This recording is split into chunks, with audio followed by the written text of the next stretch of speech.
안녕하세요. 저는 퍼즐 게임과 강학습이라는 주제로 발표를 하게 된 김현규입니다.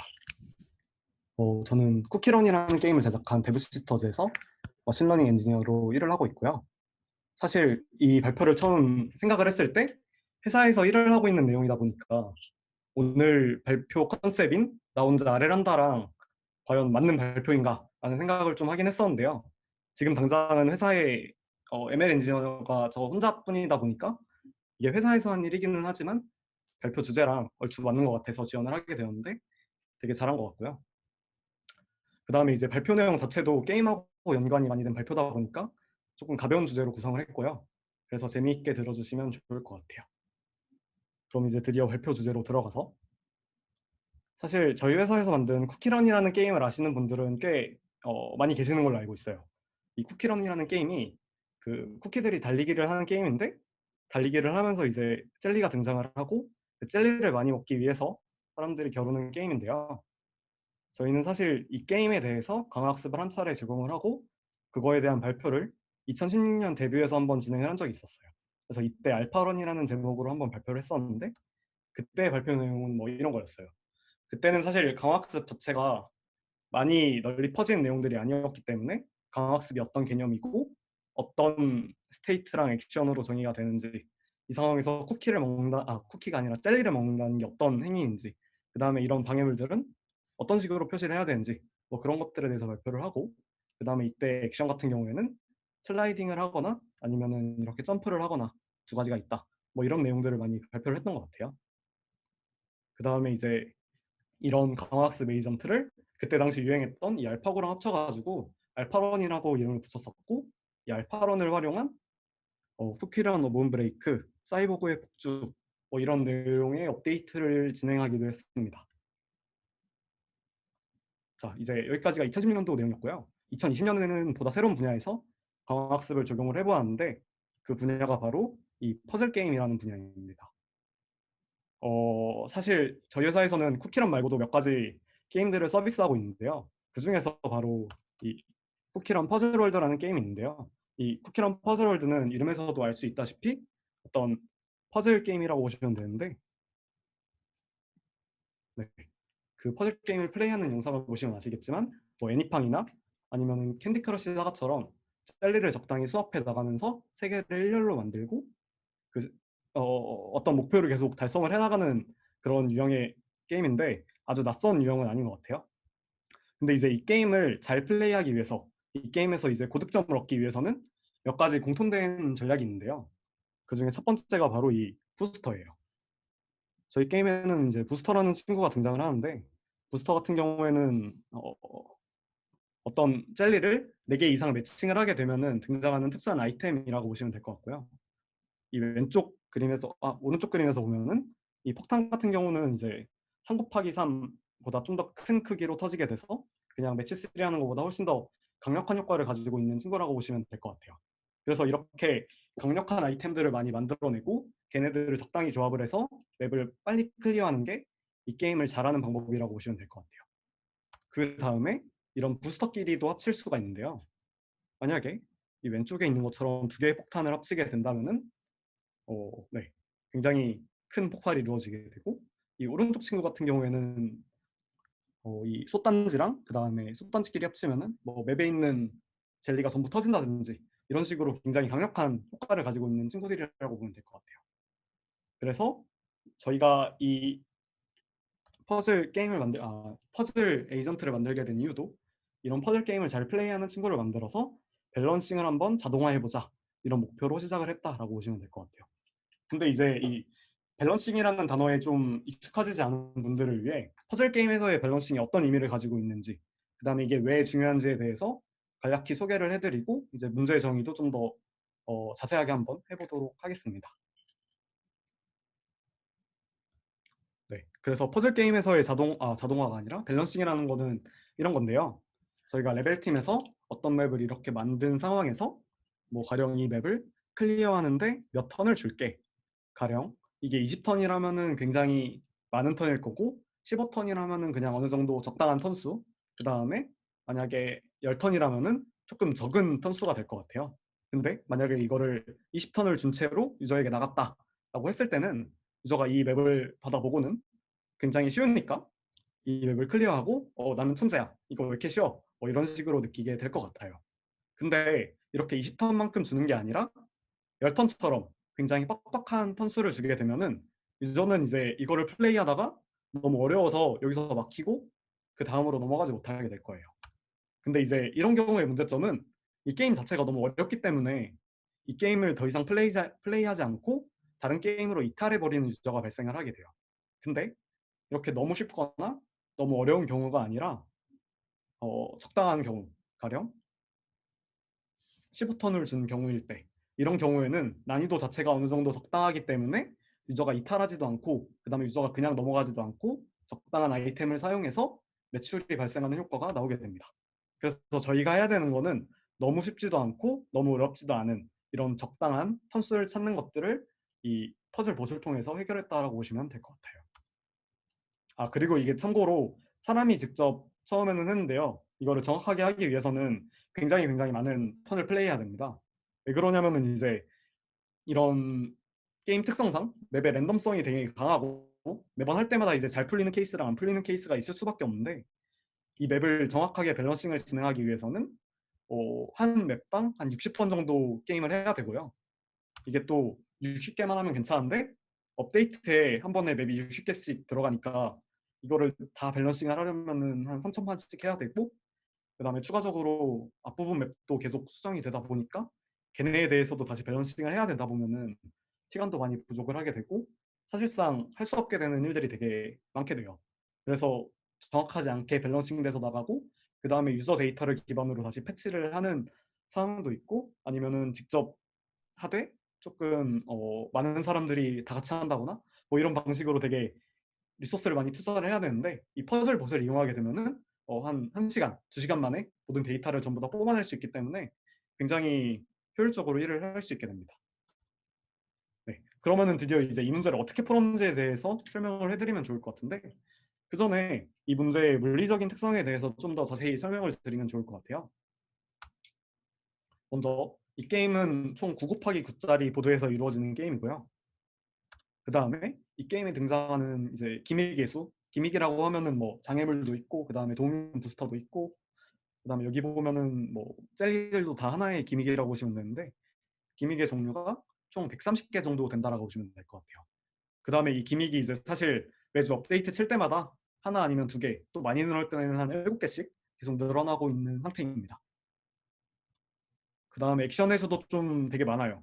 왜 그러냐면은 이 405개의 액션이 있는데 이게 왜 405개냐면요. 저희가 할 수 있는 액션이 총 5가지예요.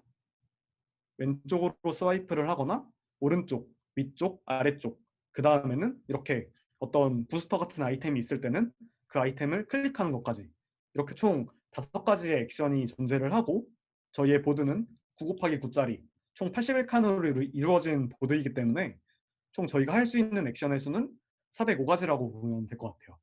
물론 이제 이 405가지 액션을 매번 다 수행을 할 수 있는 건 아니고 되게 제한적인 수의 액션만 수행을 할 수 있긴 하지만 그래도 405개의 액션을 최대 할 수 있다.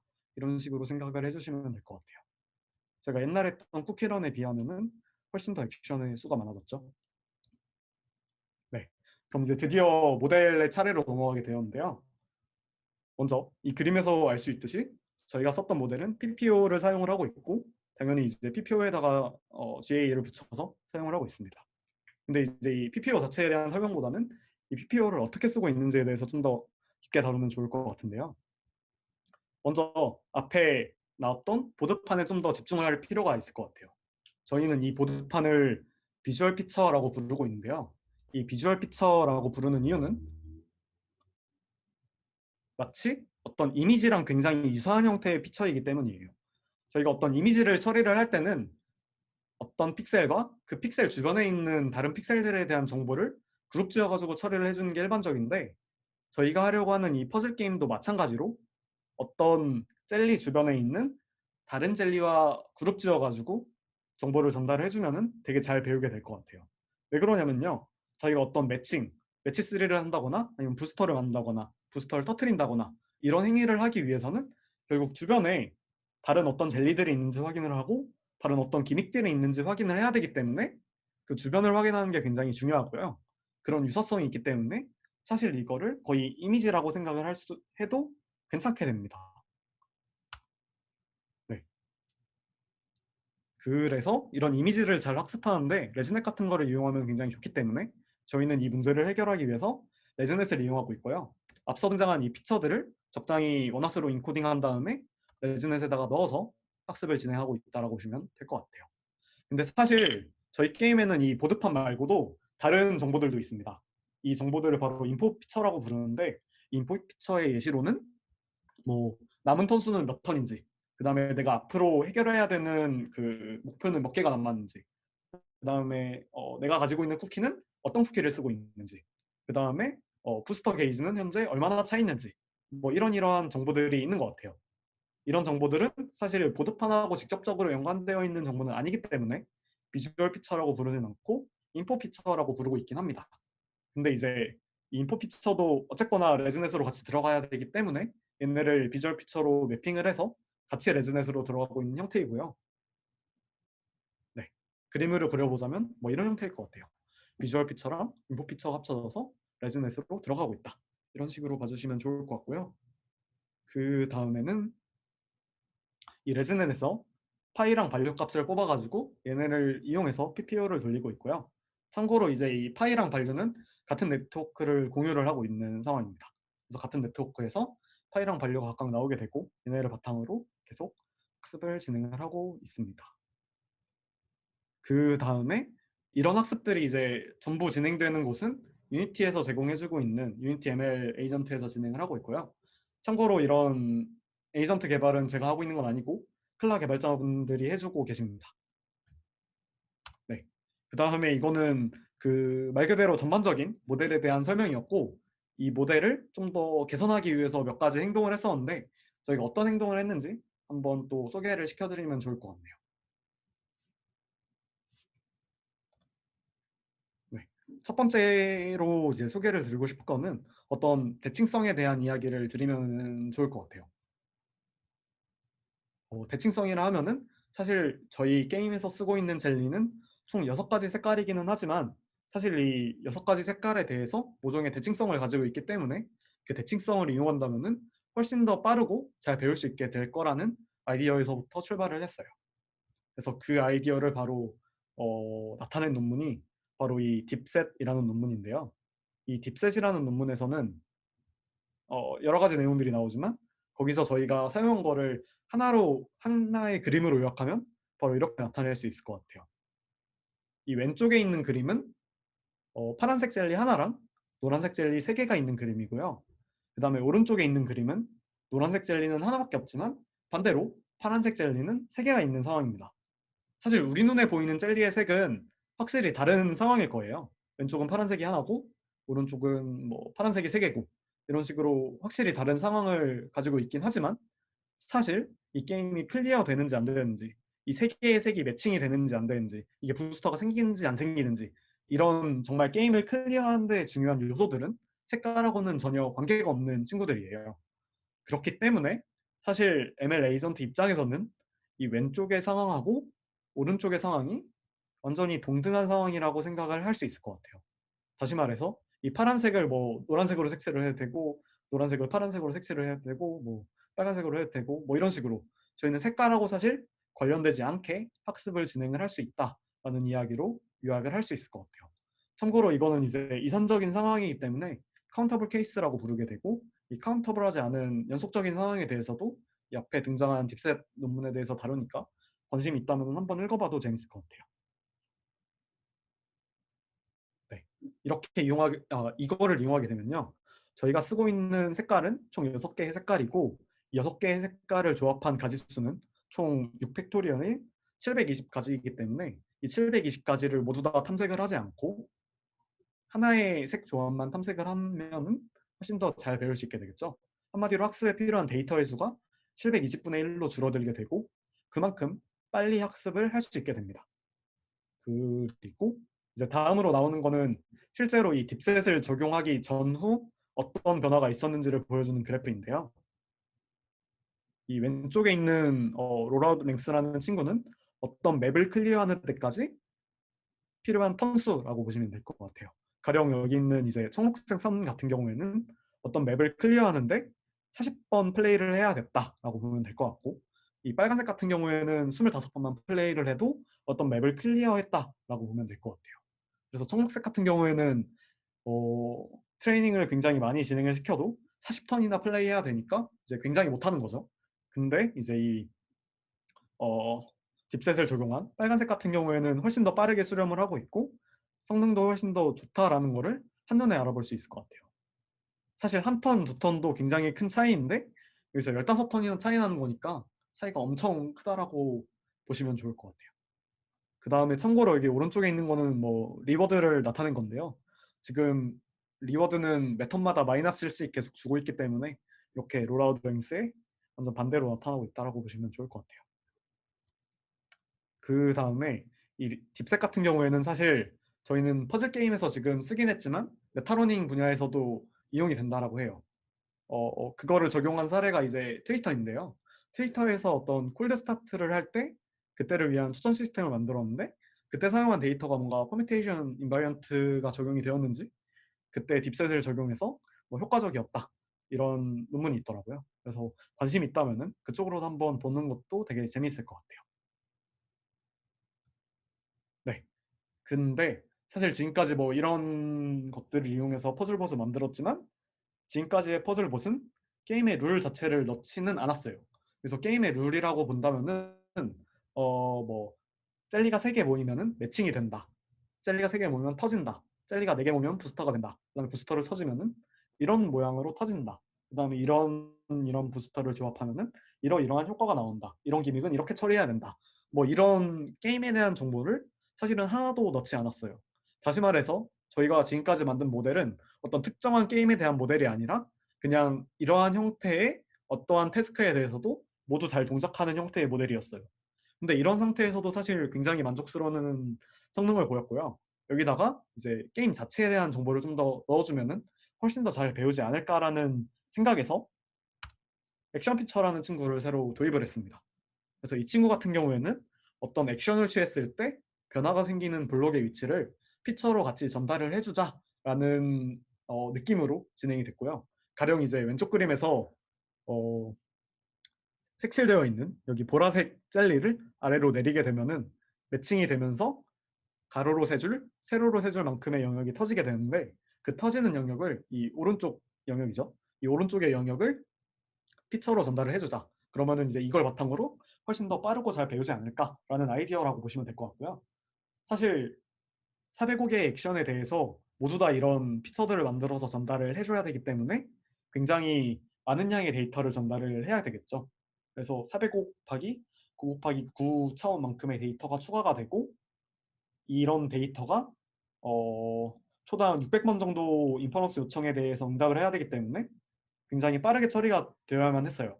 근데 이거를 그냥 통째로 전달을 해주면은 당연히 인퍼런스가 엄청 느려지면서 학습도 엄청 느려지게 되는데 이런 데이터들을 조금 더 압축할 수 있는 기법, 특히 이제 사실 이런 액션 피처 같은 경우에는 굉장히 스parse한 데이터이다 보니까 압축이 되게 잘 되는 친구란 말이에요. 그래서 걔네를 압축하는 기법 자체도 새롭게 한번 만들어 본 경험이 있습니다. 그 다음에는 이제 리워드를 갈아 끼울 차례죠. 맨 처음에 리워드는 당연히 뭐 플레이 중이라면은 계속 마이너스 1씩 주고 클리어했다면은 0을 주는 그런 형태의 리워드를 줬었는데요. 되게 기본적인 리워드이죠.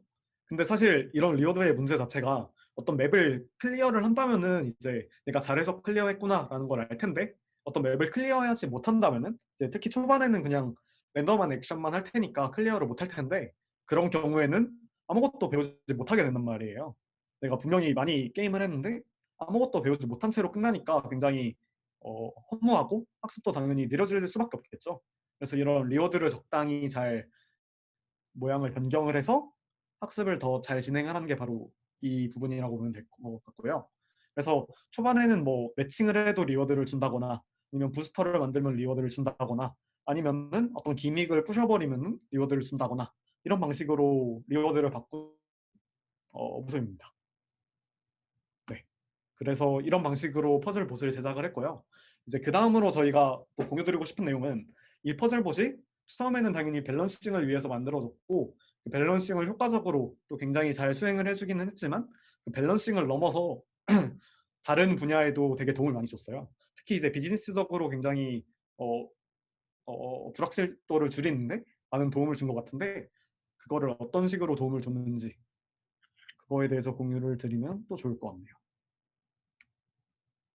그래서 이런 변화를 가지고 올 수 있었던 것은 처음에는 RL 에이전트를 그냥 밸런싱용 프로그램, 그냥 말 그대로 프로그램인 거죠. 이런 프로그램으로 생각을 했었는데 저는 이 RL 에이전트를 조금 다른 시각에서 보고 싶었어요.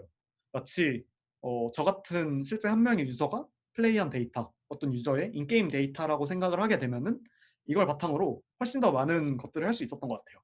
그래서 첫 번째로 했던 게 바로 이런 거였어요. 특히 이제 유저 데이터와 함께 융합될 때 굉장히 다양한 활용처를 갖게 되는데요. 먼저 이 그림 같은 경우에는 성공률하고 이탈률의 관계를 나타낸 그래프예요. 그래서 가로축 같은 경우에는 어떤 성공률을 역수를 취해서 나타낸 거고 세로축 같은 경우에는 이탈률을 나타낸 그래프라고 봐주시면 될 것 같아요. 가로축 같은 경우에는 이제 오른쪽으로 갈수록 더 어려워지는 거고 이제 세로축 같은 경우에는 위로 갈수록 더 많은 사람이 이탈하는 거라고 보면 될 것 같아요. 한마디로 이제 게임이 쉬우면은 아까 저희 그림에서 봤듯이 게임이 쉬우면은 사람들이 덜 이탈을 하고 게임이 어려우면은 게임이 어려우니까 사람들이 더 많이 저희 게임을 이탈하게 될 거예요. 근데 사실 이런 데이터를 이용하게 되면은 저희가 보스로 성공률은 예측을 할 수 있기 때문에 성공률이 어느 정도일 때 이 맵의 이탈률은 어느 정도일 것이다. 이런 데이터들을 추정을 할 수 있겠죠. 그리고 이거랑 비슷한 맥락으로 저희가 성공률이 얼마일 때 이 맵의 매출은 얼마이다. 이런 정보를 유저 데이터로부터 얻어낼 수 있기 때문에 어떤 맵이 주어졌을 때 이 맵의 성공률은 얼마이고 이 맵에서 매출은 얼마가 나올 겁니다. 라는 거를 굉장히 정확하게 추정을 할 수 있을 것 같아요. 이런 식으로 이제 어떤 비즈니스적인 불확실성을 줄이는데 퍼즐봇이 활용이 될 수 있고요. 그 다음에는 게임 내에도 되게 새롭게 업데이트되는 부분들이 많은데 그런 업데이트에도 되게 많은 도움을 주는 것 같아요. 가령 저희는 7월쯤에 이제 점수라는 개념이 새로 도입이 되는데 이 점수라는 개념은 게임을 플레이할 때 많이 터트리면 그만큼 점수가 높아지고 점수가 높은 게임에 대해서는 이렇게 420레벨처럼 별을 3개 주고 419레벨 같은 경우에는 못했으니까 별을 하나만 주고 뭐 이런 식으로 진행이 되는 기믹이라고 보면 될 것 같아요. 근데 이제 사실 중요한 거는 몇 점을 넘어야 별을 3개 줄 것인지 몇 점을 넘어야 별을 하나만 줄 것인지 뭐 이런 것들에 대한 밸런싱이 이루어져야 하는데 몇 천 개의 맵에 대해서 그 밸런싱을 사람이 하기에는 굉장히 힘들고 시간도 많이 소모가 되겠죠.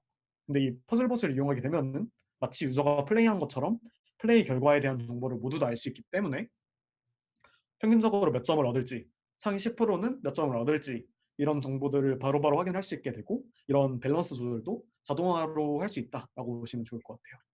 그 다음에 이거랑 비슷한 내용이긴 한데요. 저희 게임에 이제 펫이라는 친구가 새로 등장을 했을 때 그 펫에 어떤 능력치를 부여할 것인가 조합 보너스로는 어떠어떠한 능력을 줄 것인가 그 다음에 쿠키 버프가 들어왔을 때 이 쿠키에는 어떤 버프를 줄 것인가 뭐 이런 것들에 대한 논의를 할 수 있을 것 같아요. 근데 이런 버프를 정할 때 되게 주의해야 될 점 중에 하나가요. 너무 강력한 버프를 주게 되면은 게임이 너무 쉬워지게 되고 사람들은 더 이상 아이템을 구매하지 않게 되고 그러면은 당연히 매출은 떨어지게 되겠죠. 반대로 너무 적은 버프를 주고 너무 효과 없는 버프를 주게 되면은 유저는 이제 이거 하나하나 똑같은 거 아니야? 뭐 이런 식으로 생각을 하게 돼서 사실상 강화가 의미가 없어지게 되고 뭐 이런 딜레마에 빠질 수가 있을 것 같아요. 근데 퍼즐봇을 이용하게 되면은 이러이러한 버프를 줬을 때 얼마만큼 클리어에 영향을 주고 이 클리어에 영향을 주는 정도는 앞에 나온 데이터를 통해서 어느 정도 매출에 영향을 준다라는 정보를 바로바로 뽑아낼 수 있기 때문에 비즈니스적인 의사결정을 할 때 굉장히 많은 도움을 줄 수 있게 됩니다. 그 다음에 마지막으로는 이런 퍼즐봇 프로젝트를 진행하면서 여러 가지 시행착오도 당연히 있었고 그 다음에 뭐 좋았던 점도 있고 뭐 다양한 것들이 있겠지만 그 경험들에 대해서도 공유를 드리면 좋을 것 같아요. 네. 그래서 처음에는 이제 학습 속도에 관련된 이야기인데요. 이 학습 속도가 사실은 굉장히 느려요. 저희가 유니티 에이전트를 쓰고 있고 실제 게임으로 서비스되는 게임의 환경을 가지고 있는 거기 때문에 학습이 느리게 진행이 될 수밖에 없어요. 한 번 스텝을 진행하는데 뭐 0.1초 정도가 걸리게 되는데 아무리 많은 양의 CPU를 가진 컴퓨터를 쓴다라고 해도 굉장히 느릴 수밖에 없고 하루에 대략적으로 한 100K 정도 학습이 진행이 되고 있어요. 근데 저희가 만족스러운 성능을 얻어내려면은 한 5일 정도 학습을 해야 되기 때문에 한 번 실험을 돌리는데 5일이 걸리고 한 번 데이터를 뽑아내는데 5일이 걸리고 뭐 이런 식으로 굉장히 딜레이 되는 상황이 많았던 거죠. 근데 사실 저희가 모델 개발 작업을 할 때는 이렇게 5일씩 걸리게 되면은 사실 한 달 동안 실험을 대여섯 번밖에 못 돌린다라는 이야기니까 굉장히 더디게 진행이 될 수밖에 없을 것 같아요. 그래서 그런 거를 좀 더 잘 해결을 하기 위해서 이렇게 목 환경이라고 부르는 사이선으로 만든 가짜 퍼즐 게임이라고 보시면 될 것 같아요. 이런 가짜 퍼즐 게임을 만들어서 이 환경 아래에서 게임을 돌리게 되면은 뭐 하루에 1밀리언 스텝을 가게 되고 하루에 실험 하나씩 아침에 실험 돌리고 저녁에 확인하고 뭐 이런 것들이 가능해지는 그런 경험이었고요. 그 다음에는 이제 실제 서비스를 하면서 저랑 같이 일을 했던 여러 분들이 있어요. 그래서 그 여러 직군의 분들과 대화를 할 때 뭐 어떤 어려움이 있었고 어떤 것들을 좋았는지에 대해서도 얘기를 하고 싶은데요. 사실 유니티 ML 에이전트를 만들어 주시는 분은 ML 개발자가 아니에요. 그냥 클라이언트 개발을 해주시는 분이고 주 업무는 당연히 재밌는 게임을 잘 만들어 주시는 분이에요. 그러다 보니까 아무래도 버그나 아니면 기능 개선 이런 것들을 요청드렸을 때 당연히 바로 하기도 힘들 거고 당연히 어떤 게임 개발해야 되고 그 다음에 새로운 콘텐츠 계속 개발을 해야 되는데 EML도 계속 해달라고 하고 이런 상황이 되게 많았을 텐데 그래도 너무 잘 만들어주시고 되게 잘 대응을 해주셔서 되게 감사했고요. 그 다음에 레벨 제작팀 분들 이제 아무래도 맵을 제작하고 밸런스를 맞추는 담당자분들이 이런 레벨 제작자분들이다 보니까 레벨 제작하시는 분들하고도 일을 되게 많이 했던 것 같아요.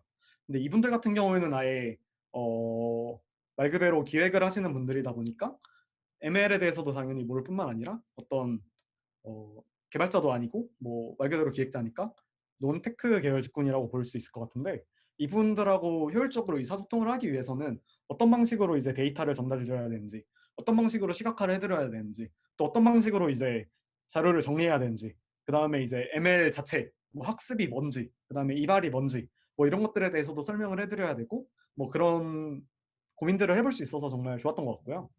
특히 이제 이분들하고 일을 하면서 데이터들을 좀 더 읽기 쉬운 형태로 전달하기 위해서 뭐 이런 판다스로 엑셀 같은 것들을 해보기도 하고 때로는 이제 실제 제가 마치 제품을 기획하는 기획자의 입장이 돼서 이런 실험들을 기획을 하고 그 실험들에 대한 데이터를 논테크 분들도 직접 눈으로 확인을 하고 직접 돌려보고 이런 데이터는 어떤 식으로 나오나 확인도 해보고 뭐 그런 식으로 대화를 하면서 일을 할 수 있었던 것 같아요.